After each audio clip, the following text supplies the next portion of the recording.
Konflik kepentingan tersebut dilarang sebagaimana ketentuan pasal 5 angka 4 dan angka 6 Undang-Undang nomor 28 tahun 1999 tentang penyelenggaraan negara yang bersih dan bebas dari KKN.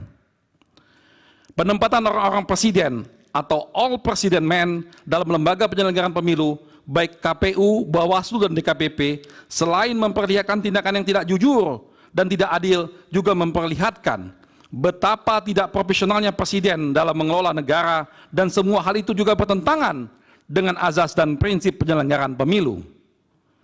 Selain menempatkan orang presiden dalam menyeleksi penyelenggara pemilu, Presiden Joko Widodo juga memanfaatkan para pembantunya di kabinet dan aparatur kekuasaan lainnya untuk menggerakkan jajaran birokrasi, pejabat kepala daerah, kepolisian, dan Tentara Nasional Indonesia, hingga aparat pemerintah di level terendah seperti kepala desa dan perangkat desa.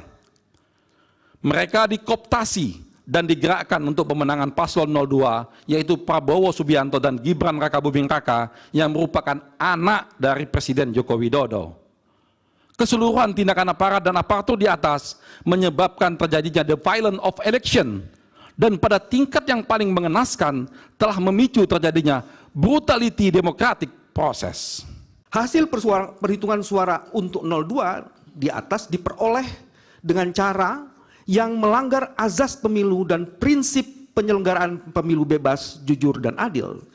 3 azas itu dilanggar secara serius oleh mesin kekuasaan, mulai dari pelibatan lembaga kepresidenan, dukungan Presiden Joko Widodo, pelumpuhan independensi penyelenggara pemilu, manipulasi aturan persyaratan pencalonan, pengerahan aparatur negara, dan penyalahgunaan anggaran negara atau bansos yang disalahgunakan untuk menggerakkan mesin pemenangan paslon 02 yang calon wakil presidennya secara jelas adalah anak kandung dari Presiden Joko Widodo.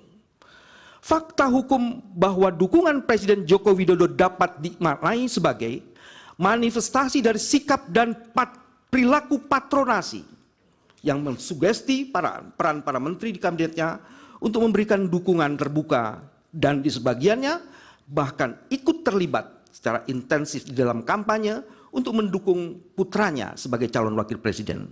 Nepotisme yang dilakukan oleh Presiden Joko Widodo yang kemudian melahirkan abuse of power terkoordinasi guna memenangkan pasangan calon nomor urut 2 dalam 1 putaran.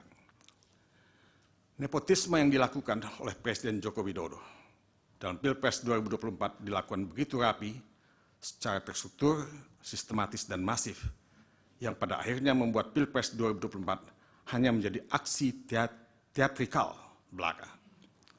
Anggaran negara dihabiskan, etika diabaikan, demokrasi dirusak. Demi apa semua ini dilakukan? Jawabannya sekali lagi hanya satu: memenangkan pasangan calon nomor urut 2 dalam 1 putaran. Sebut namanya sebagai apa, abuse of power dan lain sebagainya. Di abuse of power apa untuk apa? Saya tidak mau berkomentar yang berkaitan dengan MK, ya.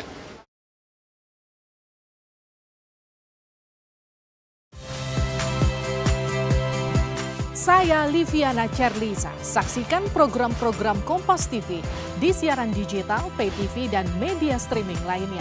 Kompas TV, independen, terpercaya.